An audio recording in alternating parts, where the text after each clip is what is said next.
आणि तो मंत्र जपत होता त्या ठिकाणी एकदम झोपलेले होते आणि तो मंत्र जपतो त्या चंद्र तो उठल्यानंतर भगवंताला देऊन सोडावं लागलं आणि त्याच्याकडे जावं लागलं.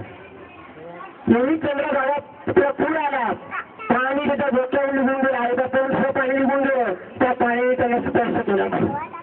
त्यानंतर नामाची ताकद कारण की सत्संगाने काय होतं माणसाचा हृदयातला अंतःकरणाचा मळ जो असतो हा घेऊन जात असतो.